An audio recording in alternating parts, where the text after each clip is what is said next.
Professor Noam Spencer ने कहा है कि mental health is not a destination but a process.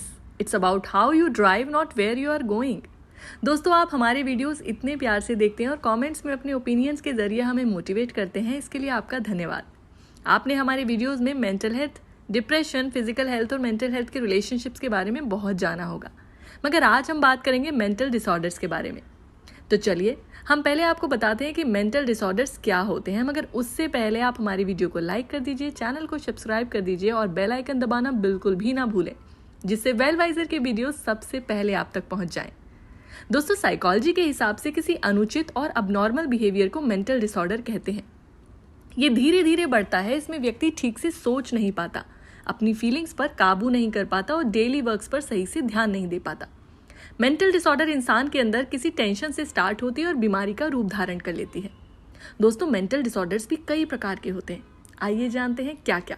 सबसे पहला है एंजाइटी डिसऑर्डर। ये डिसऑर्डर उन लोगों को होता है जो बहुत जल्दी किसी भी चीज से घबरा जाते हैं या डर जाते हैं। इनके हाथ पैर कांपने लगते हैं, दिल बहुत तेज धड़कने लगता है। ये लोग मानसिक रूप से थोड़े कमजोर होते हैं। दूसरा है मूड डिसऑर्डर। जल्दी जल्दी मूड का चेंज होना, कभी खुश होना, कभी दुखी होना, कभी हंसने लगना और कभी रोने लगना, ना कहीं आने जाने का मन करता है। इस तरह के डिसऑर्डर्स को मूड डिसऑर्डर्स कहते हैं। तीसरा है impulse control and addiction disorder. कभी कभी ऐसा होता है कि किसी बुरी चीज के होने पर इतना अफेक्ट हो जाते हैं हम कि कोई लत लगा बैठते हैं, जैसे शराब, सिगरेट, ड्रग्स। इसे impulsive control and addiction disorder कहते हैं।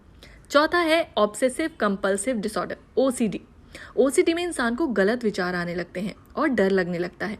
इसके अलावा एक ही बात को बार बार सोचते हैं और भी करते हैं, जैसे बार बार अपने हाथ धोना, किसी भी जगह को बार बार साफ करना आदि।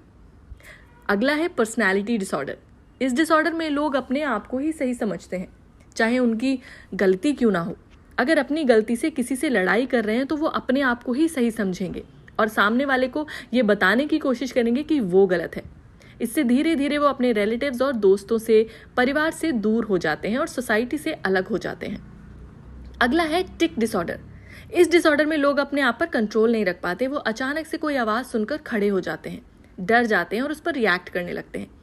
इस डिसऑर्डर के कुछ लक्षण भी हैं, जैसे दुखी महसूस करना, किसी भी चीज से खुश न रहना, कंसंट्रेट न कर पाना, मूड स्विंग होना, फ्रेंड्स, फैमिली, रिलेटिव्स को दूर रखना, सोने में परेशानी, थकान महसूस करना, एनर्जी लॉस होना, इमेजिनेशन, थॉट्स आना, दूसरों की प्रॉब्लम्स या सिचुएशंस को ना समझ पाना, addiction of drugs, alcohol, cigarettes, sex drive में बदलाव आना, एंगर इश्यूज होना, चीजें तोड़ना और मारपीट करना, साथ ही सुसाइडल थॉट्स आना। इसका इलाज पॉसिबल है। जितना जल्दी हो सके हमें डॉक्टर को दिखाना चाहिए और ट्रीटमेंट लेना चाहिए। हमें अपनी मेंटल हेल्थ को उतनी ही इंपॉर्टेंस देनी चाहिए जितनी हम अपनी फिजिकल हेल्थ को देते हैं। और किसी भी डॉक्टर के पास जाने से जैसे हम नहीं शर्माते, वैसे ही हमें किसी साइकेट्रिस्ट के पास जाने से बिल्कुल नहीं शर्माना चाहिए। बाकी आपकी इस जर्नी में वेलवाइजर तो आपके साथ है ही। तो अगर आपके आसपास कोई भी इस तरह का पेशेंट है तो आप हमें संपर्क कर सकते हैं या अपने आसपास किसी साइकेट्रिस्ट तक उसको ले जा सकते हैं।